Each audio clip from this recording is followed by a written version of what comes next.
The Digital Photography Cafe show is brought to you by Focus Pyramid, the autofocus lens calibration tool for your camera. Welcome to the Digital Photography Cafe show. Join hosts Trevor Curran and Joseph Christina as they serve up the hottest photography news and commentary.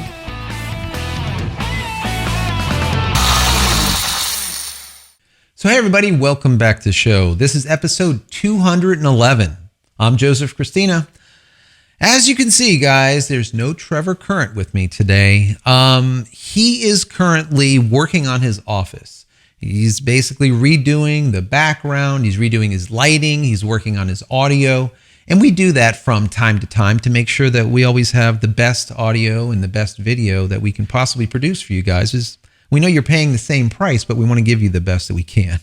So before I get into a bunch of stories for this week, I want to kind of talk to you a little bit about the back end. And, seeing that Trevor is working on, his side of it, I'm kind of doing something over on my side also.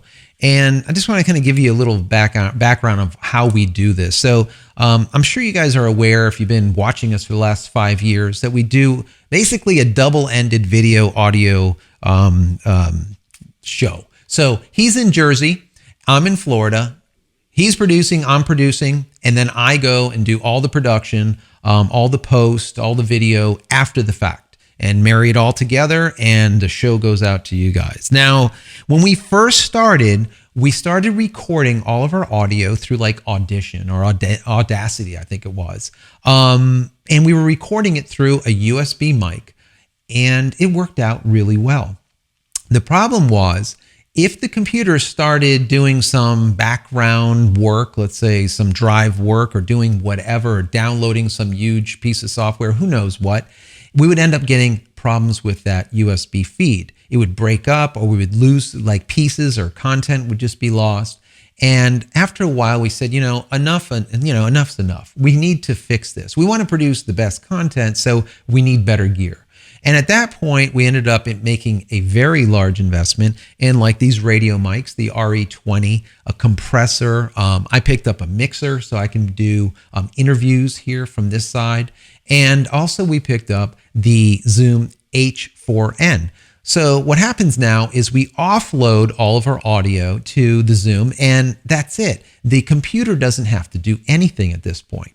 Well, as of late, we've been having problems with our video. So we use webcams, HD webcams, both the same version or same type on both sides, both Logitechs, and they do a pretty good job. But once again, if you have, let's say, a USB external drive hooked up and it just turns on in the middle of recording, or maybe like I said, maybe the computer starts working harder than it should, what happens is you start dropping frames. Now, normally that wouldn't be a problem, but when we're trying to sync things, it ends up being a big problem. And for me, doing post-production and getting lip sync right and getting us to converse properly at the right timing, it was a huge, huge problem. We're looking at, normally it would take me, let's say 5-10 minutes to be able to sync it all together and then start doing the post, start doing the actual edit. It was taking me sometimes 3, 4, 5 hours just to get it right. So we said, you know what, enough is enough with that. Now, what I've done is the camera that you're looking at right now is no longer the webcam. It is an actual camera. So I've once again bought a Canon, because I am the Canon guy, right? And instead of buying the hottest camera that's currently out there for vlogging, which would be the G7X, I decided to get its little brother. It's a little bit more rugged, and it's the S120. So that's what I'm recording on right now, just in case any of you want to know. And I think it's doing a really good job. I like it. I like it a lot. It's really robust. It's really rugged. And my understanding is that it's follow focus, let's say it's autofocus tracking of faces, lasts. Whereas the G7X started after about 6-7 months, it started falling to pieces and it just didn't know what it's doing. It's kind of zooming in and out a little bit too much. So hopefully this works out good. You guys can kind of be the judge. Let me know in the comments below. Go ahead and let us know. How did the video look? Does it look pretty good? Is it pretty crisp? There's a lot of compression that goes on in post, but then also YouTube just crushes the hell out of these videos. We all know that. So just let me know. Let me know what it looks like. So this is what we're doing right now. We're going to be using this Canon, the S120 going forward. As far as Trevor's setup, I'm not sure what he's going to be using, but like I said, he's redoing it all as of right now. So moving on, I'm a fan of soccer. And way back in the day, way back in the 80s, when I was young, I played soccer for about 8-10 years. And I was on a team, and it was like the whole thing. And I just absolutely loved soccer. And down south in Fort Lauderdale, I think it was Joe Robbie Stadium, I believe it was called at the time, there was a coach that came by. He was like a traveling coach that kind of came by, and we met him. And we worked with him a couple of times, and he was just absolutely unbelievable. I'm like, who is this guy? And the guy ended up being Pele. And if any of you know who Pele is, he's basically I would say, the best soccer player that ever walked the earth. I don't know. That's pretty much it. He's a Brazilian guy. He was absolutely unbelievable. He's famous for these, 6 foot in the air scissor kicks that score goals that no one could defend against. That's basically Pele. He was just unbelievable. His footwork, he was just crazy. And being able to meet him and just is amazing. Well, in the news today, I'm seeing his name pop up. Pele sues Korean company. I'm like, what the heck is that? Pele, how old is Pele? I look him up. He's 75 years old. I'm like, who is he suing? So Pele is ending up suing Samsung. I'm like, geez, what is that all about? So come to find out, in 2013, there was some negotiations that were going on. And Samsung wanted to bring Pele on as, I guess, a spokesperson, or wanted him in some of the advertising that they were doing. And it just didn't happen. It fell through, right? And that happens sometimes in negotiations. You work at it, then all of a sudden one party pulls out, and that's it. It peters away, it fizzles out. And that's what happened with these negotiations in 2013. Well, just recently, all of a sudden he sees a picture of his likeness, let's call it, in the New York Times of his famous scissor kick. And it has Samsung all over it.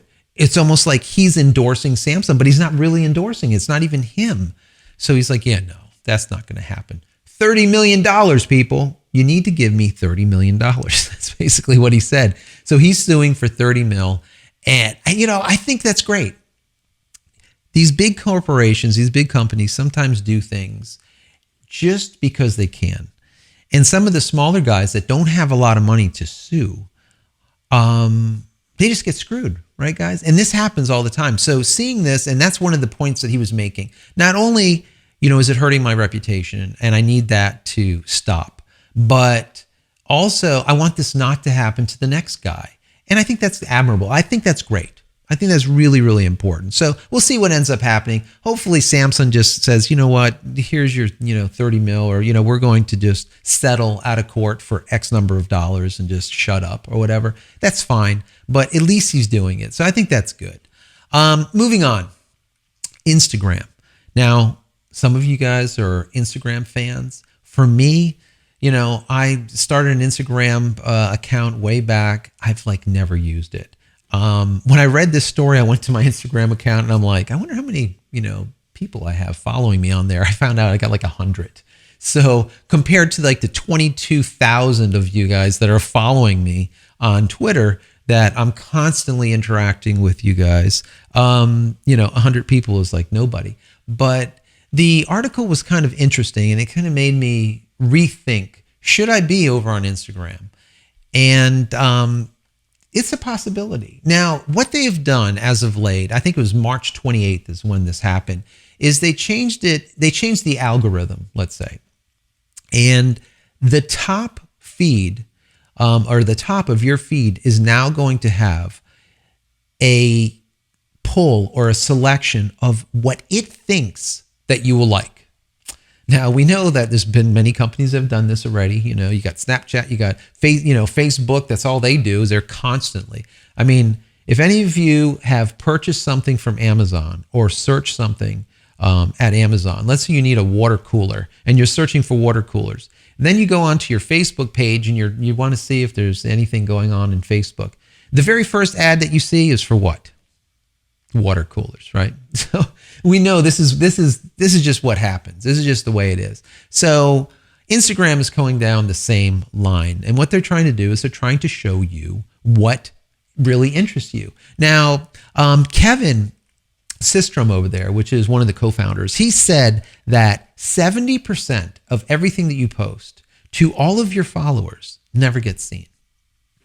And what he was thinking is he wants that 30% that does get seen to be of interest, not just random stuff that you really want to see. So a lot of the content creators over at Instagram, they just lost their mind.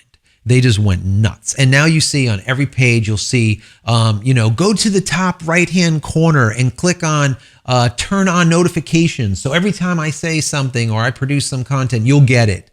And they've just lost it. And I mean, I understand that, but they're not understanding really what is going on here. And like I was saying, it's only the top percentage, guys. Don't freak out. The top 30% or the top quarter or the top half or the top portion is what's going to be pushed according to what it thinks you like. The rest of your feed's going to remain the same, right? But that top is interesting, guys, and it's very, very interesting. And it's interesting to me because what that means is if you follow me and you like my content, for example, on Twitter, like I said, not only do I tweet about my products and the stuff that I patent and the things that I create for photographers that I think that you'll love, but I'll also put in content that is all about photography, all about production, all about videography, about tech. And you like it. And that's why there's 22,000 of you that constantly follow me and you guys interact with me. And I love you guys for it. Well, it's the same thing now with Instagram. That top portion, if you really like my content and you like what I'm sharing on Instagram, you can say, notify me, turn on notifications for me, or you can just watch your feed and that algorithm in the back end will see that you are interested in me. And whenever I post something, you're going to get that information immediately up in that top portion, which normally might fall on deaf ears. Like, the co-founder said, 70% just gets lost and you don't see it. So this might be really interesting. What's also interesting is they've moved from the shorter videos to a full 60-second video. Now look, advertisers must love it. I love this. A 60-second ad spot video, you're not going to get anything better than that. That's fabulous, right? So, it's something that I'm thinking about. Maybe I'll start doing a couple of videos. Maybe I'll do some shorts, some 30 seconds, some 1 minutes. And maybe I'll share some of my photos with you guys. Maybe some of my old work that I show at the art galleries that I sell.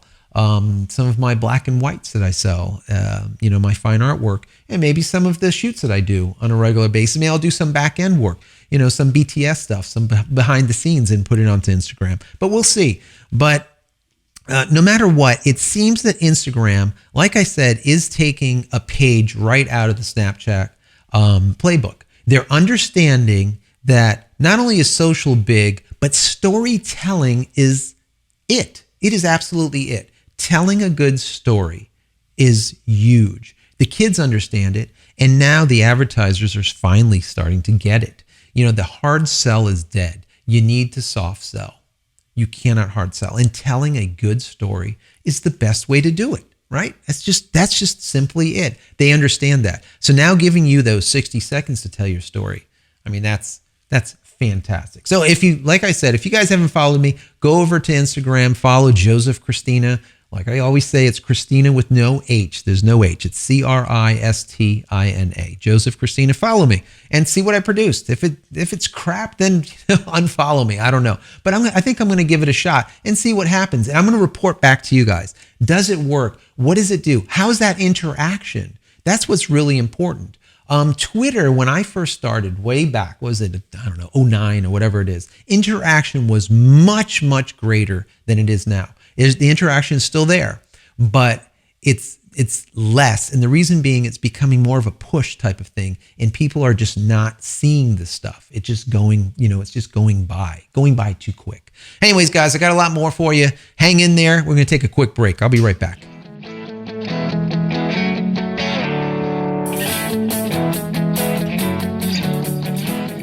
As photographers, we all strive for the sharpest images possible. We follow all the rules, using low ISO, the fastest possible shutter speeds, and a tripod whenever possible, only to find soft images still being produced. While all these methods are valid, what you haven't been told is that from manufacturer to manufacturer, and even lens copy to lens copy, there are slight variances to the exact spot where light is being focused onto the sensor. These variances are what the focus pyramid quickly, easily, and cost-effectively addresses. This product was developed as a direct response to the many DIY products that were too complex to use and the commercially available products that were simply too expensive. The focus pyramid works with all major camera manufacturers, including Canon, Nikon, Sony, Olympus, and Pentax, to name a few. It will also work with all future DSLR cameras that allow for custom focus adjustments. The focus pyramid is a true form follows function undertaking. It allows the photographer to quickly calibrate their lenses either in studio or on location in a matter of minutes to help them achieve the absolute sharpest images possible. Simply place the focus pyramid on a flat surface. Align the camera, take a shot, and review your focus point. Adjust your camera settings to compensate for any variances. Repeat this process for each and every one of your lenses. That's it. Images go from soft to tack sharp in a matter of minutes. So grab a focus pyramid to take complete control of your DSLR's focusing system and start making better photographs today. Now, moving on to one of the, I would say, hottest or number one places to share your photos, Flickr, right? It was the absolute creme de la creme for so many years, right? Everyone shared photos on Flickr. You might still be sharing photos on Flickr. Now, we know that they've been having some serious issues as of late, and they were sold in 2005, I believe it was, to Yahoo, and things have not gotten any better. They just simply haven't. And just recently, I think it was in the Wall Street Journal, I read an article that stated something that Yahoo is looking for people to purchase all of their pieces, the pieces to their puzzle, let's just say. And Flickr is going to be one of them. I just thought that was really interesting. It said, 11 years down the road after buying Flickr, now the parent company is just ready to go belly up, and now it's going to be gone most likely unless one of these big corporations can pick it up. Now, my understanding is there's 40 corporations that are on this list, and some of them are like Verizon, Time, Microsoft, a lot of these big corporations. And they said, listen, you guys have 2 weeks to put in bids on all of our parts. And then after that, I don't know what they're going to do. So they have 2 weeks. Now, I know in 2005, they spent $25 million on Flickr. How much is the next guy going to pay for it? I don't know. What is it worth now at this point? Or is it worth anything? Can it be revived? Now, I do believe that if someone that has, or a company that has half a sense, that really understands social, and they understand photographers, they would be able to take that Flickr, which was number one for so many years, and bring it back to number one. Because I really do think that there is enough people there that it is viable. It's still a viable entity that they could bring it back. But you need someone to just revamp things. And it goes back to my statements I always make that, this iteration that happens instead of innovation. You can't just constantly just iterate and make these small little minuscule dot changes. Things don't work like that. When it comes to technology, when it comes to photo, when it comes to video, the timeline is so compressed that we're getting new cameras literally every 3, 4, 5 months from the major manufacturers. Sometimes some of the smaller point and shoots, we're getting this churn every 3, 4 months. It's crazy. Well, these websites need to be able to keep up with it. Like I said, they purchased it in 2005 and they've done basically nothing with it for the last 11 years, whatever it is. It's just, why? What are you doing? So I don't know what's going to end up happening with it, but hopefully someone actually grabs it and does something with it. Because we look at Google, for for example, have they done a lot with, it did really well for the very beginning. And now I think it petered off a little bit. You got 500 pix. It did really well, but I think it's really continuing. 500 pix is still staying pretty solid. There's other there's other companies that are doing stuff, other websites out there, but it's just, it pains me when you see these big companies just go the way of, MySpace. It's terrible. It's absolutely terrible. So moving on, Canon. I'm a Canon fan, but I talk Nikon, I talk Sony. We just did 2 reviews on the Sony Alpha line. I did the A7S II. I also did the A7R II, the 43 megapixel beast of a camera, which is, I think, really, really quite awesome, mirrorless, full frame. But the Canon lenses right now, there was one that really stuck out that's currently on sale. The Canon EF70-200 IS, and that's a 2.8. That is probably my second favorite lens. I absolutely love that lens. That lens is always on one of my bodies. It's awesome. And for $1,599, I think when I bought mine, it was like $2,200, $2,400. It was a lot. And it was reduced. It was about $2,000 right now. And coming down to that $1,600, you're looking at 20+% off. That's fabulous. Well, if you guys are listening from Canada, things aren't all rosy over there. And I think as of, I think it was April 1st is what I was reading, that Canon, Nikon, Olympus, Panasonic, Sony, all the major manufacturers are all going up 20+% on all of their photo equipment to you guys in Canada. So I was researching a little bit more. I'm like, why could this be? Why could this be happening? What is the story with that? I don't get it. And come to find out, your dollar and the dollar in Canada is just down. It's down a lot, actually. So maybe coming soon, instead of us, or maybe as we in the United States go to you for drugs, right? For our medical drugs, because it's just cheaper buying them in Canada. Maybe you guys are going to be crossing the border to the United States and buying all your photo and video and audio gear from us coming soon. I don't know. But, it's really a shame. I hate to see that, because we have a lot of fans and a lot of followers of the show that are in Canada that are probably going to look at this, if this is the case, this huge price hike, and it's going to be really, it's going to be prohibitive to really do this type of business and constantly get the latest and greatest. And that kind of moves into another story.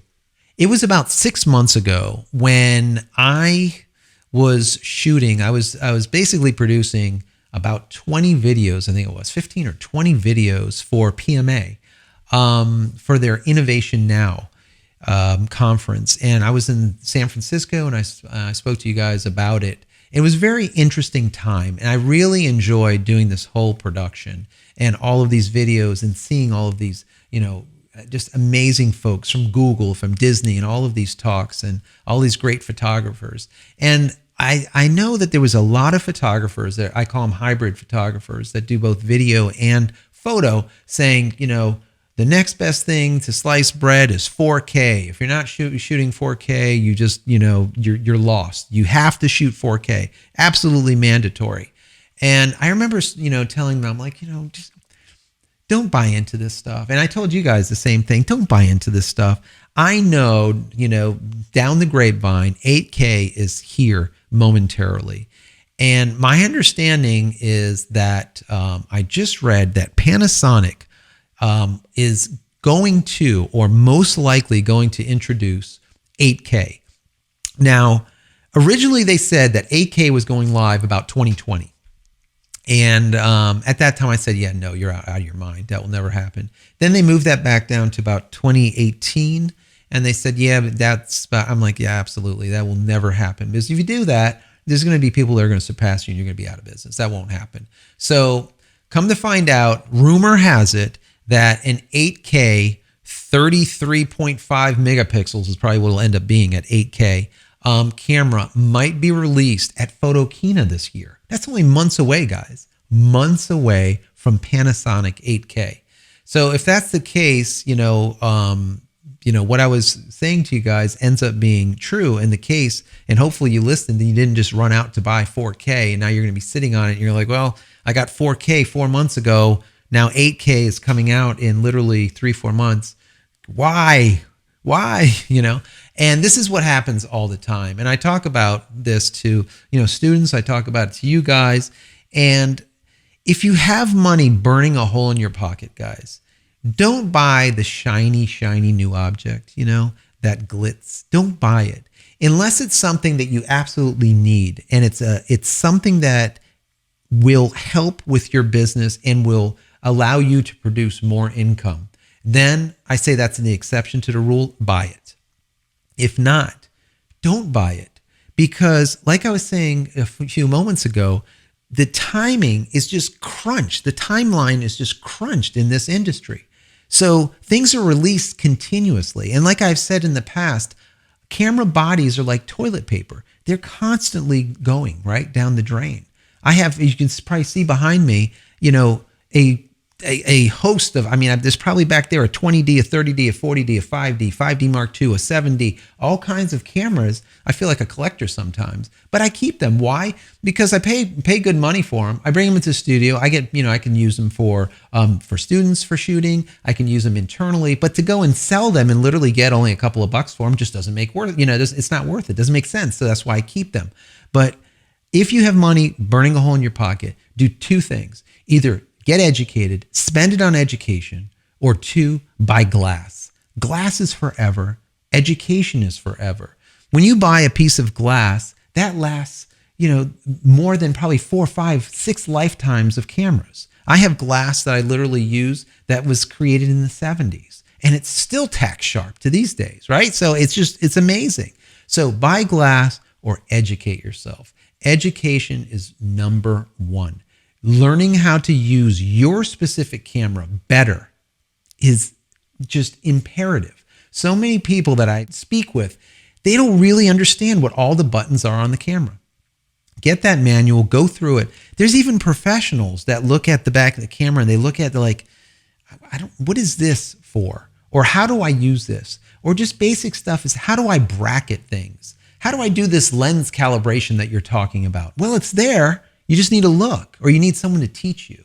So I do think that that's absolutely just important, very, very important. There's the majority of the people that are out there, if they look at your images and you're shooting a old 5D or you're shooting the brand new 1D, they're not going to know the difference, right? Only you'll know. Or if on the Nikon side, you're shooting a D800 or you're shooting a D4, they're not going to know, nor will they care, as long as you produce good quality images. So that's it for today. Trying to make it a little bit short for you guys, not too long. Next week, hopefully Trevor is back and he has his brand new setup, and then we can hear from him what he did, what he changed, and hopefully he took some before-after pictures that maybe we can share on next week's show. So like I said, if you want to follow me, do so on Twitter. That's at Joseph Christina. And like I always say, Christina with no H. The same thing now with Instagram. Go over there, follow me at Joseph Christina. And we'll see what ends up happening with that Instagram. Hopefully something good. So all right, everyone, I am out of here for yet another week. If you want to get all the show notes from this episode, you can do so by visiting digitalphotographycafe.com. And don't forget to visit our YouTube channel and like it and subscribe over at youtube.com/dphotocafe. And we'll see you next week. You've been watching the Digital Photography Cafe show with Trevor Curran and Joseph Christina. Subscribe to our YouTube channel with any compatible device by visiting youtube.com/dphotocafe. Be sure to subscribe to our audio feed through iTunes, Stitcher, TuneIn, and Xbox Music apps, or through RSS. Visit digitalphotographycafe.com for show notes and to connect with your hosts.